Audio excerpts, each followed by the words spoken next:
Hello दोस्तों, क्या आपने कभी सोचा है हमारी जिंदगी को सबसे ज्यादा कौन चलाता है? हालात, किस्मत या फिर हमारा दिमाग? सच्चाई यह है कि हमारी पूरी जिंदगी का कंट्रोल कहीं बाहर नहीं बल्कि हमारे माइंड के अंदर है। कहते हैं जैसा सोचोगे वैसे ही बनोगे। अगर आप खुद को बार बार हारने वाला मानते हो तो चाहे आपके पास कितनी भी क्षमता हो, दिमाग आपको हार की तरफ धकेल देगा। लेकिन अगर आप खुद पर विश्वास कर लो कि आप जीत सकते हो तो पूरी दुनिया मिलकर भी आपकी प्रगति को रोक नहीं सकती। यही है इस किताब का संदेश, mind is everything. Chapter 1, power of thoughts. दोस्तों, जिंदगी का सबसे बड़ा सवाल है, हमारी असली ताकत कहाँ है? क्या वो हमारे हालात में है, हमारे पास मौजूद पैसों में, या फिर किस्मत की लकीरों में? सच ये है कि हमारी असली ताकत बाहर कहीं नहीं बल्कि हमारे भीतर है, हमारे विचारों में। विचार एक ऐसा बीज है जो हमारी पूरी जिंदगी का पेड़ खड़ा कर देता है। आपने कभी गौर किया है कि जब हम किसी बात को बार बार सोचते हैं तो वो धीरे धीरे हमारी हकीकत बन जाती है। यही वजह है कि कहा गया है, जैसा आप सोचते हैं वैसा ही आप बन जाते हैं। मान लीजिए कोई इंसान बार बार खुद से कहे कि मैं नाकाम हूं, मैं कुछ नहीं कर सकता, तो चाहे उसके पास कितनी भी संभावनाएं क्यों ना हो, वो कभी आगे नहीं बढ़ पाएगा। लेकिन वही इंसान अगर खुद से कहे मैं कोशिश करूंगा, मेरे अंदर क्षमता है, तो उसका दिमाग अपने आप रास्ते ढूंढना शुरू कर देगा। इसे एक कहानी से समझते हैं। दो जुड़वां भाई थे। दोनों का बचपन गरीबी और कठिनाइयों से भरा था। बड़ा होने पर एक भाई शराबी बन गया। जब लोगों ने उससे पूछा कि उसने ये रास्ता क्यों चुना, तो उसने कहा, मेरे हालात ने मुझे ऐसा बना दिया। दूसरा भाई एक सफल व्यापारी बन गया। जब उससे उसकी सफलता का राज पूछा गया तो उसने भी वही कहा, मेरे हालात ने मुझे ऐसा बना दिया। अब सोचिए, दोनों की परिस्थितियां एक जैसी थीं, लेकिन दोनों की मंजिल बिल्कुल अलग। फर्क सिर्फ इतना था कि एक ने अपने हालात को बहाना बना लिया और दूसरे ने उन्हीं हालातों को प्रेरणा बना लिया। यही है विचारों की ताकत। हमारे विचार चुंबक की तरह हैं। जैसा हम सोचते हैं वैसा ही आकर्षित करने लगते हैं। अगर आपके ख्याल डर और शक से भरे हैं तो आपकी जिंदगी भी डर और रुकावटों से भर जाएगी। लेकिन अगर आपके विचार विश्वास और हिम्मत से भरे हैं तो ब्रह्मांड भी आपके लिए दरवाजे खोल देता है। आपके विचार आपके भाग्य के शिल्पकार हैं, यानी किस्मत कोई बाहर से बनाकर नहीं देता बल्कि आप खुद अपने विचारों से उसे गढ़ते हैं। जिंदगी की असली लड़ाई बाहर नहीं होती, असली युद्ध हमारे दिमाग के भीतर चलता है। अगर हमने अपने भीतर ही हार मान ली तो बाहर की दुनिया हमें जीत नहीं दिला सकती। लेकिन अगर हमने मन में ठान लिया कि हम जीतेंगे तो कोई ताकत हमें रोक नहीं सकती। Chapter 2, belief is the key. जिंदगी में कई बार हम मेहनत करते हैं, कोशिशें भी करते हैं, लेकिन फिर भी मंजिल हाथ नहीं लगती। ऐसे वक्त में हम सोचते हैं कि शायद हमारी किस्मत खराब है या हमारे पास टैलेंट नहीं है। लेकिन सच्चाई कुछ और होती है। असली वजह हमारी मेहनत या किस्मत नहीं बल्कि हमारे विश्वास होते हैं। जो हम अंदर से मान लेते हैं वही सच बनकर हमारी जिंदगी में सामने आता है। सोचिए, एक छोटा बच्चा जब चलना सीखता है तो कितनी बार गिरता है। वो बार बार चोट खाता है लेकिन कभी हार नहीं मानता। क्यों? क्योंकि उसके अंदर ये विश्वास गहराई से बैठा होता है कि वो चल सकता है। ये विश्वास ही उसे बार बार उठकर कोशिश करने की ताकत देता है। अगर उसी बच्चे को शुरू से ये कह दिया जाए कि तू चल ही नहीं पाएगा और वो इसे सच मान ले तो शायद वो कभी चलना ही न सीखे। विश्वास हमारे दिमाग की जड़ में बैठा हुआ वो सच है जिसे हम हर हाल में मान लेते हैं। यही हमारे फैसले बनाता है, यही हमारी हिम्मत तय करता है और यही हमारी हकीकत भी। अगर हमारा विश्वास कहता है कि हम असफल होंगे तो चाहे हम कितनी भी मेहनत कर लें, दिमाग हमें उसी रास्ते ले जाएगा। और अगर हमारा विश्वास कहता है कि हम जीत सकते हैं तो पूरी दुनिया भी हमें रोक नहीं सकती। इतिहास ऐसे अनगिनत उदाहरणों से भरा है जहां सिर्फ विश्वास ने इंसानों को असंभव काम करने की ताकत दी। थॉमस एडिसन की ही कहानी ले लीजिए। जब उसने बल्ब बनाने की कोशिश शुरू की तो वो हजारों बार असफल हुआ। लोग उसका मजाक उड़ाते थे। अखबारों में लिखा जाता था कि ये आदमी पागल है और अपनी जिंदगी बर्बाद कर रहा है। लेकिन एडिसन के अंदर एक अटूट विश्वास था कि रोशनी का एक ऐसा जरिया बनेगा जो दुनिया को बदल देगा। उसने हर असफलता को सबक माना, उसे रास्ते का हिस्सा माना और आखिरकार उसी विश्वास ने उसे बल्ब का आविष्कार करने की ताकत दी। अगर एडिसन ने दूसरों की बातों पर यकीन कर लिया होता और मान लिया होता कि ये असंभव है, तो आज शायद हम अंधेरे में बैठे होते। कई बार विश्वास हमें रोक भी लेता है। एक बच्चा अगर बार बार सुनता है कि वो पढ़ाई में कमजोर है, तो धीरे धीरे उसका मन भी इसे सच मान लेता है। फिर चाहे उसमें कितनी भी क्षमता क्यों ना हो, उसका विश्वास उसे बार बार नाकामयाब बनाता है। उसके लिए पढ़ाई से जुड़ी हर कोशिश पहले से हार मानकर शुरू होती है और नतीजा वही निकलता है जैसा उसका विश्वास उसे पहले ही बता चुका होता है। बचपन की एक और मिसाल याद कीजिए। जब हाथी छोटा होता है तो उसे एक छोटी सी रस्सी से बांध दिया जाता है। उस समय वो रस्सी तोड़ नहीं पाता और उसके मन में ये विश्वास बैठ जाता है कि वो कभी आजाद नहीं हो सकता। जब वो बड़ा होकर ताकतवर बनता है, तब भी वही छोटी सी रस्सी उसे रोक लेती है। जबकि सच्चाई ये है कि अगर वो चाह ले तो उस रस्सी को एक झटके में तोड़ सकता है, लेकिन उसका विश्वास ही उसका पिंजरा बन जाता है। अगर विश्वास हमें रोक सकता है, तो वही विश्वास हमें ऊंचाइयों तक भी पहुंचा सकता है। यही तो वजह है कि दुनिया भर के खिलाड़ी, वैज्ञानिक, कलाकार और महान लोग सबसे पहले अपने विश्वास को मजबूत करते हैं। कोई भी बड़ी उपलब्धि सिर्फ मेहनत से नहीं मिलती, उसके पीछे एक गहरा यकीन छिपा होता है कि यह मुमकिन है। ओलंपिक के खिलाड़ी को ही देख लीजिए। कई बार उनके पास पैसे नहीं होते, सुविधाएं नहीं होती, लेकिन उनका विश्वास होता है कि वो जीत सकते हैं, और यही विश्वास उन्हें बाकी सब कठिनाइयों से पार करवा देता है। दुनिया का इतिहास गवाह है कि जब विश्वास बदलता है तो हकीकत भी बदल जाती है। 1954 तक पूरी दुनिया ये मान चुकी थी कि इंसान कभी भी 4 मिनट से कम समय में 1 मील नहीं दौड़ सकता। वैज्ञानिक कहते थे कि यह शारीरिक रूप से नामुमकिन है, शरीर टूट जाएगा। लेकिन रोजर बैनिस्टर नाम के एथलीट ने इस विश्वास को चुनौती दी। उसने अपने मन में ठान लिया कि वो ये कर सकता है, और एक दिन उसने दौड़कर ये रिकॉर्ड तोड़ दिया। जैसे ही उसने ये किया, अगले ही साल दर्जनों खिलाड़ियों ने वही उपलब्धि हासिल कर ली। क्यों? क्योंकि पहले दुनिया का विश्वास कहता था कि ये असंभव है, लेकिन बैनिस्टर ने उस विश्वास को तोड़ दिया और हकीकत बदल गई। हम सबकी जिंदगी में भी रोजर बैनिस्टर जैसे मौके आते हैं। फर्क बस इतना है कि हम उन मौकों पर अपने विश्वास को क्या जगह देते हैं। अगर हम मानते हैं कि हम नहीं कर सकते, तो हम कभी कर नहीं पाएंगे, और अगर हम मान लें कि हम कर सकते हैं, तो रास्ता खुद ब खुद बन जाएगा। लेकिन सवाल यह है कि अगर बचपन से ही हमारे अंदर नकारात्मक विश्वास बैठा हुआ है, तो उसे बदला कैसे जाए? इसका जवाब आसान है। दिमाग को नए सबूत दो। अगर आप मानते हो कि आप किसी काम में कमजोर हो, तो छोटे छोटे कदम उठाना शुरू कीजिए। हर छोटी सफलता आपके दिमाग को नया सबूत देती है कि आप कर सकते हैं। धीरे धीरे पुराना विश्वास टूटने लगता है और नया विश्वास मजबूत हो जाता है। जैसे कोई इंसान अगर मान ले कि वो पब्लिक स्पीकिंग नहीं कर सकता, तो उसे चाहिए कि वो पहले आईने के सामने बोले, फिर दोस्तों के सामने कोशिश करे, फिर एक छोटे से ग्रुप में बोलने की हिम्मत जुटाए। हर बार जब वो सफल होता है, उसके दिमाग को ये एहसास होता है कि ये मुमकिन है, और कुछ समय बाद उसका विश्वास बदल जाता है। जिंदगी का सबसे बड़ा सच यही है कि विश्वास हमारी किस्मत तय करता है। ये हमारी दिशा भी है और मंजिल भी। अगर विश्वास नकारात्मक है तो ये हमें रोक देगा, लेकिन अगर विश्वास सकारात्मक है तो ये हमें वहां तक ले जाएगा जहां हम खुद भी नहीं सोच सकते थे। याद रखिए, विश्वास सिर्फ एक ख्याल नहीं है, ये हमारी जिंदगी का स्टीयरिंग व्हील है, और जिस तरह स्टीयरिंग व्हील कार को मोड़ता है, उसी तरह विश्वास हमारी जिंदगी को मोड़ता है। अगर स्टीयरिंग गलत दिशा में घुमा दिया जाए तो हम गलत रास्ते पर चले जाएंगे, लेकिन अगर स्टीयरिंग सही दिशा में रहे तो हम मंजिल तक पहुंचकर ही दम लेंगे। तो अगली बार जब आप खुद को कमजोर महसूस करें, तो रुककर सोचिए, आपको असल में कौन रोक रहा है? आपकी हालत, आपकी मेहनत, या फिर आपका खुद का विश्वास? अगर आप अपना विश्वास बदल देंगे तो जिंदगी खुद ब खुद बदल जाएगी। Chapter 3, focus shapes life. क्या आपने कभी गौर किया है कि जब सूरज की रोशनी चारों तरफ बिखरी रहती है, तो उसका असर सिर्फ रोशनी देने तक होता है, लेकिन जब वही रोशनी एक शीशे से होकर एक बिंदु पर इकट्ठी हो जाती है, तो वो आग जला सकती है। यही है फोकस की ताकत। जिंदगी भी कुछ ऐसी ही है। हमारी ऊर्जा, हमारी मेहनत और हमारे सपने सब तभी सच होते हैं जब हम उन्हें बिखरने नहीं देते, बल्कि एक दिशा में पूरी ताकत से लगाते हैं।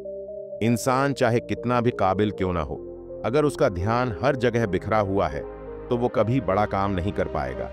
लेकिन अगर उसी इंसान ने एक चीज पर ध्यान टिकाकर काम किया तो उसका दिमाग चमत्कार कर सकता है। फोकस का असली मतलब है अपनी ऊर्जा को एक जगह पर टिकाना। लेकिन हमारी सबसे बड़ी मुश्किल यही है कि हम ध्यान भटकने से खुद को रोक नहीं पाते। मोबाइल की नोटिफिकेशन, सोशल मीडिया, छोटी छोटी परेशानियां, हर चीज हमें तोड़कर रख देती है। हम सोचते हैं कि हम मल्टीटास्किंग करके ज्यादा काम कर लेंगे, लेकिन असलियत यह है कि हमारा दिमाग एक समय में सिर्फ एक चीज को पूरी ताकत से कर सकता है। जितना ज्यादा हम ध्यान बदलते हैं, उतनी ही हमारी ऊर्जा कम होती जाती है।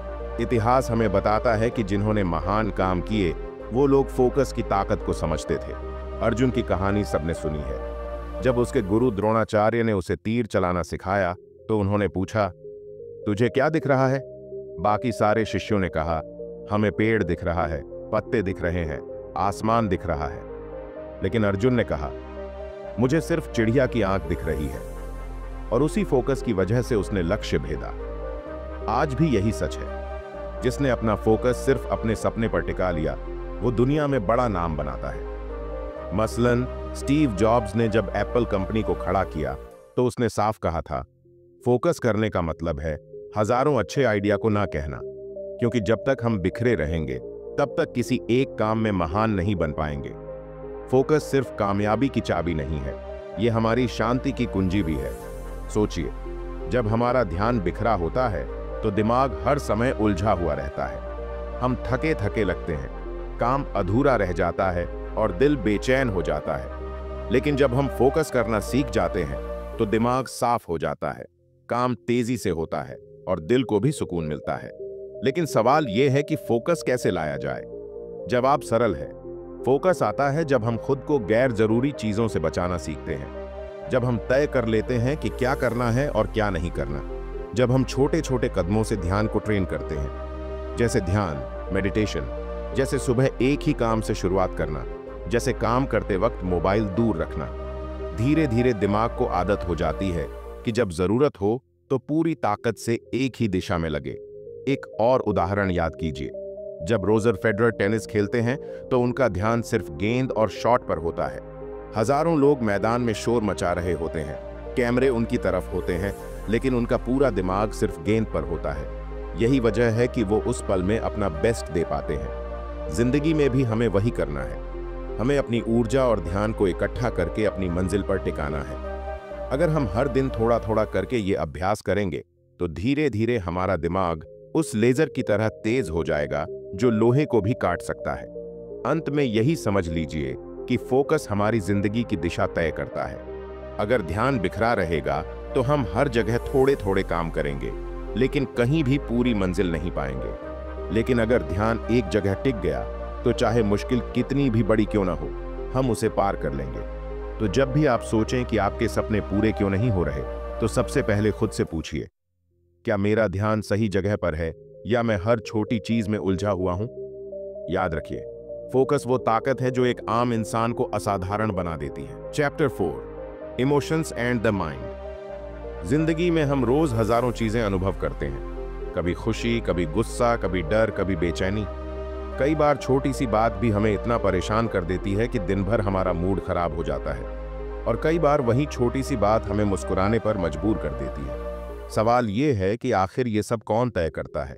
क्या हालात हमें दुखी करते हैं या हमारे हालातों के बारे में हमारी सोच हमें दुखी करती है? असल में हमारी भावनाएं सीधे सीधे हमारे विचारों से जुड़ी होती हैं। अगर हम किसी बात को खतरे की तरह सोचते हैं तो डर पैदा होता है। अगर किसी बात को अपमान की तरह सोचते हैं तो गुस्सा आ जाता है, और अगर उसी बात को अलग नजरिए से देखें तो वही हमें हंसने या सुकून पाने का कारण बन सकती है। यही दिमाग की ताकत है। एक कहानी से समझते हैं। एक बार एक साधु नदी किनारे बैठे थे। उन्होंने देखा कि एक बिच्छू पानी में डूब रहा है। उन्होंने हाथ डालकर उसे बचाने की कोशिश की, लेकिन बिच्छू ने उन्हें डंक मार दिया। फिर भी साधु ने हार नहीं मानी, उन्होंने दोबारा हाथ डाला। लोग हैरान थे। उन्होंने कहा, आप क्यों बार बार उसे बचा रहे हैं जबकि वो आपको डंक मार रहा है? साधु मुस्कुराए और बोले, उसका स्वभाव डंक मारना है, लेकिन मेरा स्वभाव मदद करना है। अगर मैं गुस्से या दर्द में आकर अपनी करुणा खो दूं तो मैं भी उसी जैसा हो जाऊंगा। ये कहानी हमें सिखाती है कि हमारी भावनाओं पर काबू हमारे पास है। हालात जैसे भी हों, दूसरों का व्यवहार जैसा भी हो, हमें चुनना होता है कि हम किस भाव के साथ प्रतिक्रिया देंगे।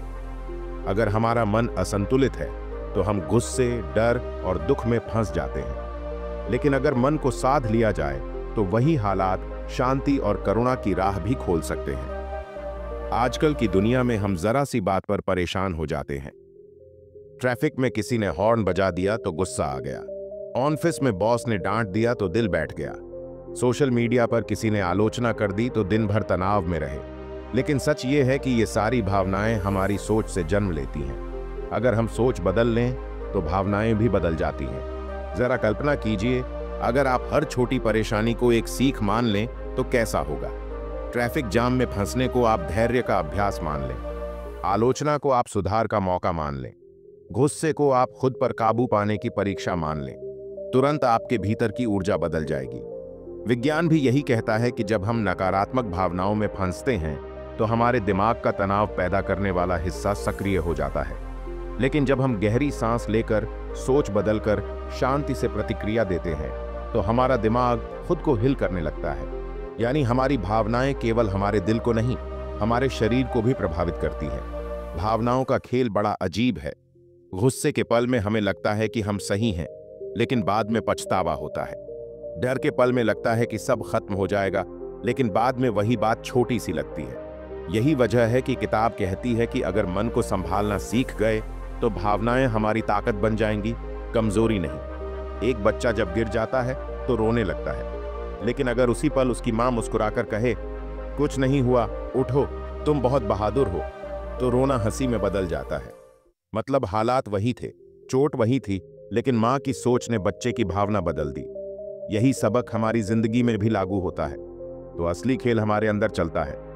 हालात बाहर हैं, लेकिन उनका असर अंदर हमारे विचारों और भावनाओं से तय होता है। अगर हमने अपने दिमाग को यह सिखा दिया कि हर स्थिति को संतुलन से देखना है तो कोई भी हमें परेशान नहीं कर सकता। याद रखिए, भावनाएं दुश्मन नहीं है, गुस्सा भी बुरा नहीं है, डर भी बुरा नहीं है। असली समस्या तब होती है जब हम उन भावनाओं के गुलाम बन जाते हैं।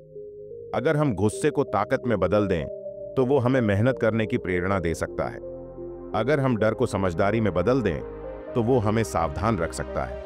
और अगर हम दुख को करुणा में बदल दें तो वो हमें और इंसानों से जोड़ सकता है।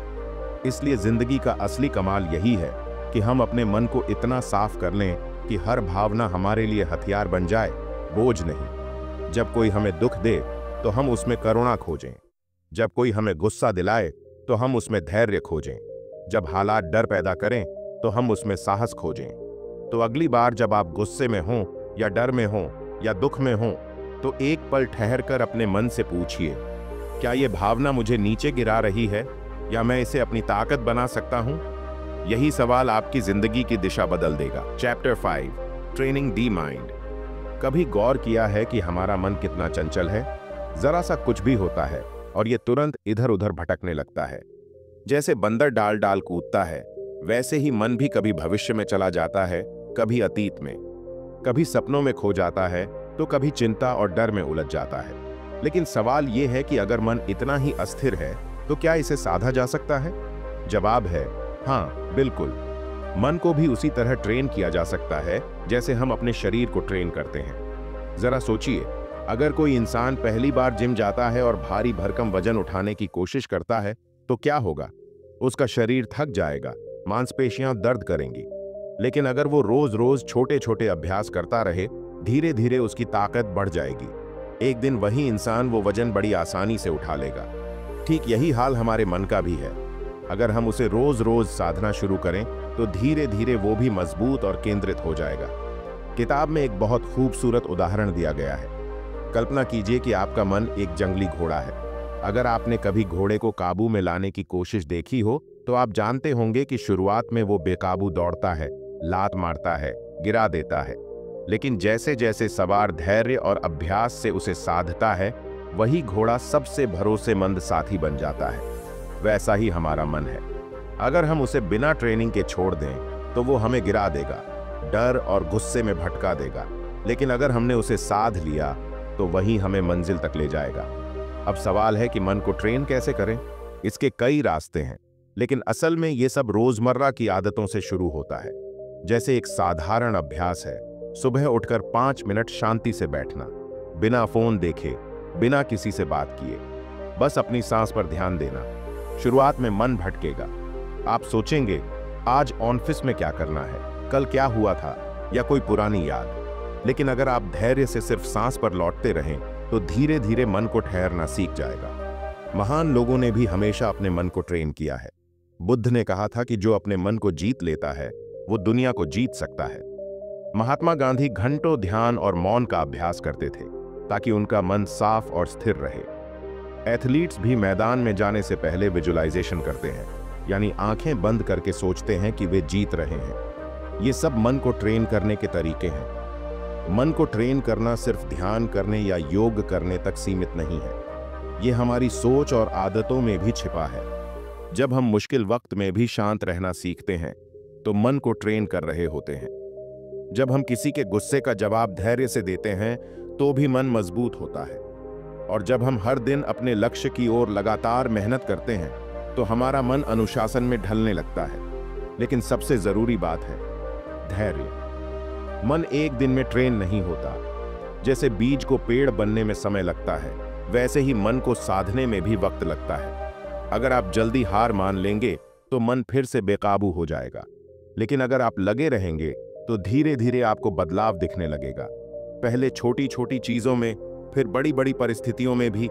कल्पना कीजिए एक ऐसा मन जो गुस्से के समय भी शांत रहे, डर के समय भी साहस दिखाए और लालच के समय भी संयम रखे। अगर आप अपने मन को इतना ट्रेन कर लें तो क्या कोई मुश्किल आपको रोक सकती है? बिल्कुल नहीं। तब जिंदगी आपके हाथ में होगी, हालात के हाथ में नहीं। तो याद रखिए, मन आपका सबसे बड़ा साथी भी है और सबसे बड़ा दुश्मन भी। ये आप पर है कि आप इसे कैसे ट्रेन करते हैं। अगर आप इसे खुला छोड़ देंगे तो ये आपको खींच खींच कर भटकाएगा। लेकिन अगर आप इसे धैर्य, अनुशासन और अभ्यास से साध लेंगे तो यही मन आपकी सबसे बड़ी ताकत बन जाएगा। Chapter 6, the power of positive thinking. कभी सोचा है कि एक ही हालात में दो लोग बिल्कुल अलग तरह से क्यों प्रतिक्रिया देते हैं? एक मुश्किल आने पर टूट जाता है और दूसरा उसी मुश्किल में रास्ता खोज लेता है। फर्क सिर्फ सोच का है। एक नकारात्मक सोच से हार मान लेता है, जबकि दूसरा सकारात्मक सोच से जीत का रास्ता बना लेता है। यही है पॉजिटिव थिंकिंग की ताकत। किताब में कहा गया है कि हमारा मन एक चुंबक की तरह है, जैसा सोचते हैं वैसा ही खींचते हैं। अगर आप हर वक्त नकारात्मक सोचते हैं, मैं असफल हूं, मेरे बस का नहीं है, तो आप असफलता और डर को ही आकर्षित करेंगे। लेकिन अगर आप सोचते हैं मैं सीख सकता हूं, मैं कर सकता हूं, तो धीरे धीरे हालात भी आपके पक्ष में आने लगते हैं। एक प्रेरणादायक कहानी है थॉमस एडिसन की। उन्होंने बल्ब बनाने के लिए हजारों बार प्रयोग किए, हर बार असफल हुए। कोई और होता तो कहता ये मेरे बस का नहीं है, मैंने हार मान ली। लेकिन एडिसन कहते थे मैं असफल नहीं हुआ, मैंने सिर्फ 1000 तरीके खोज लिए जो काम नहीं करते। यही सकारात्मक सोच थी जिसने दुनिया को अंधेरे से रोशनी की तरफ ले आया। पॉजिटिव थिंकिंग का मतलब ये नहीं कि जिंदगी में कभी दुख या परेशानी नहीं आएगी। इसका मतलब ये है कि जब भी परेशानी आए हम उसमें भी उम्मीद और रास्ता देख पाएं। जैसे काले बादलों में भी अगर आप गौर से देखें तो उनके पीछे सूरज छुपा होता है। पॉजिटिव सोच वही सूरज दिखाती है। हमारी सोच का सीधा असर हमारे शरीर और मन पर भी पड़ता है। वैज्ञानिक शोध बताते हैं कि जो लोग आशावादी रहते हैं उनका तनाव कम होता है, उनकी रोग प्रतिरोधक क्षमता बेहतर होती है और वे ज्यादा खुश रहते हैं। सोचिए, सिर्फ दिमाग में आई एक अच्छी सोच हमारे पूरे शरीर को ऊर्जा से भर देती है। अब कल्पना कीजिए कि आप किसी बड़े इम्तिहान की तैयारी कर रहे हैं। अगर आपका मन लगातार कहता रहे मैं नहीं कर पाऊंगा, ये बहुत मुश्किल है, तो पढ़ाई में मन नहीं लगेगा और सच में नतीजे खराब होंगे। लेकिन अगर आप रोज खुद से कहें मैं मेहनत कर रहा हूं, मैं पास हो सकता हूं, मैं काबिल हूं, तो आपका मन केंद्रित होगा और आप वही ताकत हासिल करेंगे जो सफलता दिलाएगी। पॉजिटिव थिंकिंग दरअसल एक हैबिट है। जैसे सुबह उठकर दांत साफ करना आदत बन जाती है, वैसे ही हर हालात में अच्छा देखना भी आदत बन सकता है। शुरुआत में थोड़ा मुश्किल लगता है, मन तुरंत बुरी बातें पकड़ लेता है। लेकिन अगर आप रोज छोटी छोटी चीजों में अच्छा ढूंढने की आदत डाल दें तो धीरे धीरे आपकी पूरी सोच बदल जाएगी। महान लोग हमेशा पॉजिटिव थिंकर्स रहे हैं। नेल्सन मंडेला ने 27 साल जेल में बिताए, लेकिन कभी उम्मीद नहीं छोड़ी। उन्होंने कहा था, मैं कभी नहीं हारता, या तो मैं जीतता हूं या सीखता हूं। यही सोच उन्हें इतिहास का सबसे बड़ा नेता बना गई। तो सवाल है, क्या सिर्फ पॉजिटिव सोच से सब कुछ बदल सकता है?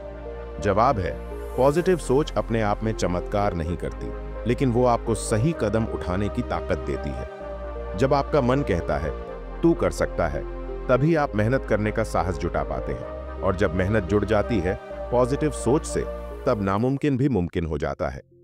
Chapter 7, mind creates destiny. कभी आपने ये सुना है, हम अपनी किस्मत खुद लिखते हैं, लेकिन क्या वाकई ऐसा होता है?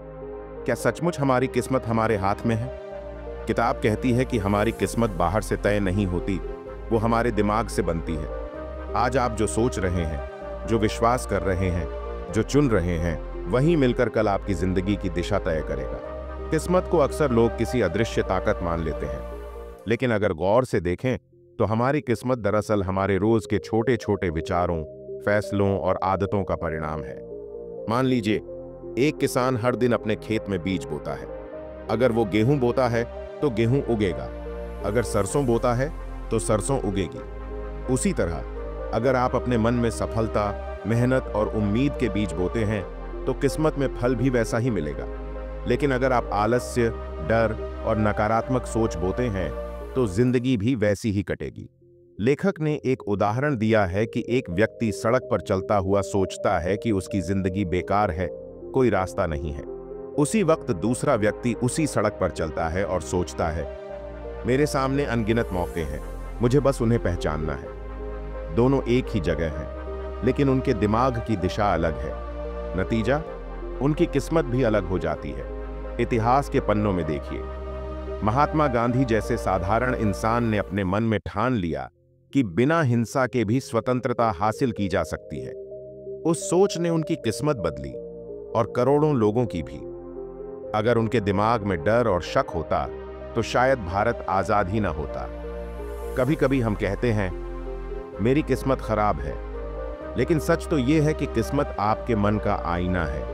अगर मन साफ, मजबूत और सकारात्मक है तो किस्मत भी चमक उठती है। आपने सुना होगा, जैसी सोच वैसी किस्मत। किताब यही बताती है कि आपकी सोच ही आपकी तकदीर बनाती है। वैज्ञानिक भी मानते हैं कि हमारे विचार हमारे मस्तिष्क की संरचना बदलते हैं। इसे न्यूरोप्लास्टिसिटी कहते हैं। जब आप बार बार किसी चीज के बारे में सोचते हैं तो दिमाग में उसी सोच के रास्ते और मजबूत होते जाते हैं। इसका मतलब है कि अगर आप खुद को सफल मानते हैं तो आपका दिमाग उसी दिशा में काम करने लगेगा और आपकी किस्मत भी उसी के हिसाब से ढल जाएगी। किस्मत बदलने के लिए आसमान से कोई चमत्कार नहीं उतरता। चमत्कार तो आपके मन से ही शुरू होता है। एक छात्र रोज ये मानता है कि मैं ये परीक्षा पास नहीं कर सकता। यही सोच उसकी मेहनत रोक देती है और किस्मत वैसी ही बन जाती है। दूसरी तरफ वही छात्र अगर मान ले कि मैं कर सकता हूं, मैं कोशिश करूंगा, तो दिमाग मेहनत करने की ताकत देगा और किस्मत उसे पास कराएगी। तो दोस्तों, याद रखिए, किस्मत कहीं बाहर लिखी हुई किताब नहीं है। किस्मत वही है जो आपका मन लिखता है। अगर आप अपना मन बदल लें, अपनी सोच बदल लें, तो आप अपनी किस्मत भी बदल सकते हैं। दोस्तों, हमने इस पूरी यात्रा में देखा कि हमारा मन ही सब कुछ है। सोच हमारी दुनिया बनाती है, विश्वास हमारी हकीकत गढ़ता है, ध्यान हमारी राह तय करता है, भावनाएं हमारे अनुभव रंगीन करती हैं, अभ्यास हमारे मन को मजबूत करता है, सकारात्मकता हमें रोशनी की ओर ले जाती है, और आखिरकार यही मन हमारी किस्मत लिखता है। अब चुनाव आपके हाथ में है। आप चाहे तो अपने मन को डर, शक और आलस्य के हवाले कर दें और अपनी जिंदगी वैसी ही ढलने दें, या फिर आप अपने मन को विश्वास, साहस और सकारात्मक सोच से भर दें और अपनी किस्मत खुद अपने हाथों से लिखें। याद रखिए, जिंदगी को बदलने की ताकत कहीं बाहर नहीं है, वो पहले से ही आपके भीतर है। तो आज से ठान लीजिए, अपने विचारों को बदलना है, अपने विश्वास को मजबूत करना है और अपने मन को उस दिशा में लगाना है जहां आपकी असली मंजिल है। क्योंकि आखिरकार माइंड इज एवरीथिंग, और जब आप अपने मन पर काबू पा लेते हैं तो दुनिया भी आपके कदमों में झुक जाती है। अगर आपको ये वीडियो पसंद आई हो तो इसे लाइक करें और अपने दोस्तों और परिवार के साथ शेयर करें, और कमेंट में बताइए कि ये बुक समरी आपको कैसी लगी। अगर आप चैनल पर पहली बार आए हैं तो हमारे चैनल को सब्सक्राइब जरूर करें और साथ में बेल आइकन दबाना न भूलें ताकि हर नया वीडियो का नोटिफिकेशन सबसे पहले आप तक पहुंचे। मिलते हैं अगले वीडियो में एक नई किताब के साथ, एक नई सोच के साथ। तब तक खुश रहें और सीखते रहें। धन्यवाद।